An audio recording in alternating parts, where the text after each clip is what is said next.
ইট পাটকেল পর্ব ২১ লিখেছেন সঞ্চিতা বিনতে সফি। সকাল থেকেই কামিনী চৌধুরীকে খুব খুশি খুশি লাগছে। লোক তীক্ষ্ণ চোখে কিছুক্ষণ অবলোকন করছে। মায়া বেগম নিজের মতো কাজ করে যাচ্ছেন। বিয়ের পর থেকে কিচেনে সে সামলায়। এখন আর শেফের রান্না না খেয়ে সবাই তার হাতের রান্নাই খায়। তবে কামিনী চৌধুরীর খাবার শেফ রান্নাই করেন। আসমিন আজ সপ্তাহখানেক হলো কানাডা গিয়েছে। কিছু জরুরি কাজে আটকে যাওয়ায় আরও কয়েকদিন থাকতে হবে। নূরের সাথে এই কয়েকদিন কথা হয়নি তার। কামিনী চৌধুরী নূরকে 400 কোটি টাকা ফিরিয়ে দিয়েছেন কাল। সেই সাথে আরএস কোম্পানির থেকে শেয়ারের একটা পোশাক কারখানা থেকে বুঝিয়ে দেওয়া হয়েছে। পৈতৃক সূত্রে সে এই কারখানা পেয়েছে। আর এস কোম্পানিতে আর তার কোনো শেয়ার নেই। কামিনী চৌধুরী দাঁতে দাঁত চেপে মেনে নিয়েছে সব। কোথায় 4,000 কোটি টাকার ইন্টারন্যাশনাল কোম্পানি আর কোথায় 50 কোটি টাকার সামান্য একটা কারখানা। আজ ছুটির দিন, শুক্রবার কেউ অফিসে যায় না। আমজাদ চৌধুরী নিজের রুমে রেস্ট নিচ্ছে। মায়া বেগমের রুমেই সে থাকে। কয়েকবার কামিনী চৌধুরীর কাছে যেতে চাইলেও কামিনী চৌধুরী তাকে রুমে ঢুকতে দেয়নি। মায়া বেগমের সাথে তার সম্পর্ক আগের মতোই আছে। কেউ কারোর সাথে খুব একটা কথা বলে না। আসমিনের সাথেও দূরত্ব সৃষ্টি হয়েছে আমজাদ চৌধুরীর। 4 বছর বয়স থেকে আসমিন হোস্টেল থেকে পড়াশোনা করেছে। কামিনী চৌধুরী ছোটবেলা থেকে আসমিনের প্রতি ছিল উদাসীন। জীবনের 20টা বছর সে হোস্টেলেই কাটিয়েছে। তবুও আমজাদ চৌধুরীর সাথে তার সম্পর্ক ছিল বন্ধুর মতো। আজ এত কাছে থেকেও তাদের মধ্যে 1000 মাইলের দূরত্ব। ড্রয়িং রুমে বসে অফিসের কিছু কাজ করছিল নূর। আমি কিছু হিসেব বুঝিয়ে দিচ্ছে তাকে। আজ আসমিনের দেশে আসার কথা ছিল। সেদিনই একরকম দেখতে আরেকটা গাড়ি কিনে নিয়েছে আসমিন। কলিং বেলের শব্দে কামিনী চৌধুরী এক প্রকার দৌড়ে গিয়ে দরজা খুললেন। মেয়েটগুলো হাঁ হয়ে তাকিয়ে আছে কামিনী চৌধুরীর দিকে। দরজার বাইরে দাঁড়িয়ে থাকা মানুষটাকে দেখে কামিনী চৌধুরীর মুখ চকচক করে উঠল। তাকে জড়িয়ে ধরে কুমিরের কান্না কাঁদতে লাগলো। নোর চোখ মুখ কুঁচকে সেদিকেই তাকিয়ে আছে। ছেলেটার চেহারা দেখা যাচ্ছে না। আমি নিষ্প্রাণ চোখে তাকিয়ে রইল কামিনী চৌধুরীর দিকে। কামিনী চৌধুরীর কান্নার আওয়াজ শুনে আমজাদ চৌধুরীও বেরিয়ে এসেছে তার রুম থেকে। কামিনী চৌধুরীকে শান্ত করে বুক থেকে সরাতেই কেঁপে উঠল আমি। অপলক চোখে তাকিয়ে রইল সেদিকে। এ যেন তারই প্রতিচ্ছবি। নূর একবার দেখে আবার নিজের কাছে মন দিল। সেদিকে চওড়া চোখে তাকালো আমি। নূরের কোনো প্রতিক্রিয়া না দেখে অবাক হলেও কিছু বলল না। আমজাদ চৌধুরী একবার নূরের দিকে তাকিয়ে আবার শক্ত চোখে কামিনী চৌধুরীর দিকে তাকালো। মনে মনে করুণা হলো তার সহধর্মণীর জন্য। পদে পদে হেরে নিজেকে উন্মাদ করে চলেছে। এর পরিণতি অত্যন্ত ভয়ঙ্কর। ছেলেটাকে ভিতরে নিয়ে আসলো কামিনী চৌধুরী। ছেলেটা দেখতে অমির মতো হলেও অমির থেকে তার গায়ের রং অনেকটা উজ্জ্বল। কামিনী চৌধুরী শয়তানি হাসি হেসে নূরের বরাবর এসে বসল। সবাইকে উদ্দেশ্য করে বলল, সবার মনে অনেক প্রশ্ন, তা আমি জানি। তার আগে পরিচয় করিয়ে দেই। এ হচ্ছে আশিয়ান শিকদার আম্পায়ারের একমাত্র উত্তরাধিকারী, রাফসান শিকদারের ছেলে। আশিয়ান এক দৃষ্টিতে তাকিয়ে আছে অমির দিকে। দেখতে তার মতো ছেলেটাকে বুঝতে বাকি নেই তার। কাউকে কিছু না বলে সে অমিকে শক্ত করে জড়িয়ে ধরল। অমি অবাক হলেও কিছু বলল না। কামিনী চৌধুরী মুখ কুঁচকিয়ে সেদিকে তাকিয়ে আছে। নূর এবার আয়েশ করে বসল।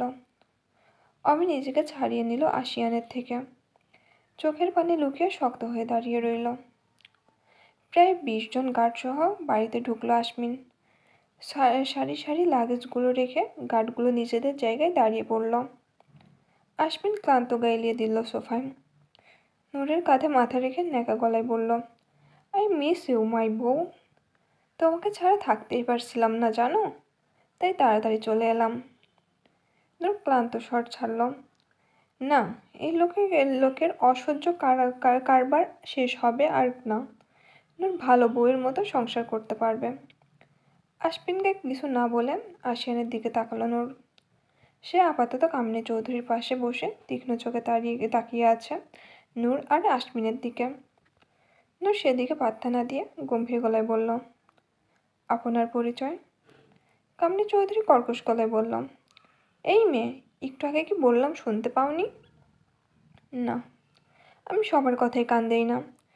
রাস্তার কুকুরও ঘেউ ঘেউ করে, তাই বলে তা মনোযোগ দিয়ে শুনতে হবে তার কোনো মানে নেই। আমি আপনার সাথে কথা বলছি না মিসেস চৌধুরী। পরের বার আমার কথায় বাম হাত ঢুকানোর চেষ্টা করবেন না। I don't like it. Kamini Chowdhury কটমট করে তাকালো নূরের দিকে। আশিয়ান ইশারায় তাকে শান্ত হতে বলে নূরের দিকে তাকিয়ে শান্ত গলায় বলল, আমি আশিয়ান শিকদার, রাফসান শিকদারের ছেলে। আশমিন নূরের কাঁধে থেকে মাথা তুলে সোজা হয়ে বসল। তীক্ষ্ণ চোখে তাকালো আশিয়ানের দিকে। নূর শান্ত চোখে তাকালো। উঠে গিয়ে রাফসান শিকদারের কাউকে বসে চেয়ারে বসে পায়ের উপর পা তুলে গম্ভীর গলায় বলল, প্রুফ? আশিয়ান নড়ে চড়ে বসল। জোর গলায় বলল, ডিএনএ টেস্ট করিয়ে দেখতে পারো। কানাডায় আমার আম্মুর সাথে সম্পর্ক ছিল তোমার বাবার, সেখানেই আমার জন্ম। আমজাদ চৌধুরী আর মামনি সাক্ষী আছেন, চাইলে জিজ্ঞেস করতে পারো নূর। নূর ক্রুর হাসল। আশমিন শান্ত চোখে তাকিয়ে আছে নূরের দিকে। নূর মলিন চোখে তাকালো আশমিনের দিকে। আশমিন চোখ সরিয়ে নিল। এ তো একদিন হওয়ারই ছিল। নূর আশিয়ানের দিকে তাকিয়ে তাচ্ছিল্যের গলায় বলল, আমার বাবার এক রাতের বেড পার্টনার ছিল আপনার মা, তার জন্য তাকে 1 কোটি টাকা পেমেন্ট করা হয়েছে। আর আপনার মা আমার বাবার সুযোগ নিয়েছিল। তার বেহায়াপনার ফল হচ্ছেন আপনি, যাকে বলে অবৈধ সন্তান। কোনো অবৈধ সন্তান কী করে রাফসান শিকদারের উত্তরাধিকারী হতে পারে? নিজের অবস্থান বুঝতে শিখুন মিস্টার আশিয়ান। লোকে শুনলে হাসবে যে আপনার উপর। আশিয়ান চোয়াল শক্ত করে তাকিয়ে আছে নূরের দিকে। এই মেয়েকে 2 আঙ্গুলে পিষে দলা করা তার 2 মিনিটের ব্যাপার। নিজের হিংস্রতা এই মুহূর্তে বাইরে আনতে চাচ্ছে না সে। কামিনী চৌধুরী বাঁকা হাসল। সে জানতো নূর এমন কিছুই করবে। আশিয়ানকে হালকাভাবে নেওয়া তার মোটেই উচিত হচ্ছে না।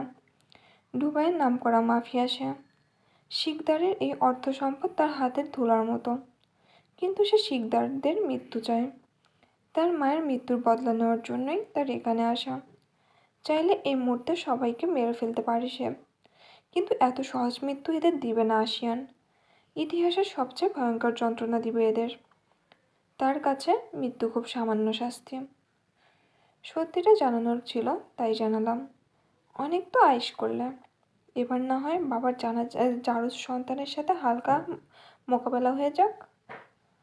আশমিন শব্দ করে হাসল। আশিয়ান আর কামিনী চৌধুরীর দিকে তাকিয়ে ক্রুর হেসে বলল, কেন নয় মিস্টার মাফিয়া? আপনার অপেক্ষায় আমার চোখের নিচে কালি পড়ে গেল যে। এত অপেক্ষা তো আমার বইয়ের জন্যও করিনি। এসেছেন, কয়দিন ঘুরুন ফিরুন, যা হওয়ার তা না হয় পরেই হবে। দেখা গেল আর সুযোগই পেলেন না বাংলাদেশ দেখার। কয়েকদিন রেস্ট নিন, এখন আপনি আসতে পারেন। আমার খুব প্রেম পেয়েছে। এই মুহূর্তে বউ দরকার। আমি আবার প্রেম চেপে রাখতে পারি না। এসো তো বউ। কাউকে কিছু বলার সুযোগ না দিয়ে নূরকে টেনে উপরে নিয়ে গেল আশমিন। অমি কোনো দিকে না তাকিয়ে সোজা বেরিয়ে গেল বাসা থেকে। আশিয়ান আয়েসে ভঙ্গিতে বসে বাঁকা হাসল। ইন্টারেস্টিং কিছু হবে এবার। আশমিন নূরকে নিজের রুমে এনেই দরজা বন্ধ করে দিল। নূর শয়তানি হাসি হেসে তাকিয়ে থাকলো আশমিনের দিকে। আশমিন কিছু বলতেই যাবে, তার আগেই নূর আগ্রহীভাবে আদর করতে লাগলো আশমিনকে। আশমিন থমকে গেল। মাথার মধ্যে সব কিছু তালগোল পাকিয়ে গেল। ঠোঁটে হালকা ব্যথার আবির্ভাব হতেই দুই লাফে দূরে সরে গেল। তুমি এভাবে একজন গণ্যমান্য মন্ত্রীর ইজ্জত লুটে নিতে পারো না। আমার এত বড় সর্বনাশ করো না নূর। আমি জনগণের কাছে মুখ দেখাতে পারবো না। এখনো বইয়ের সাথে বাসরটাও করা হয়নি। নূর কটমট চোখে তাকালো আশমিনের দিকে। আশমিন 2 হাত দিয়ে মুখ ঢেকে দাঁড়িয়ে আছে। নূর একটা বালিশ ছুঁড়ে মারল আশমিনের দিকে। রাগী গলায় বলল, এমন করলে আর বাসর করাও হবে না। এত নাটক করেন কিভাবে? অসহ্য মানুষ একটা।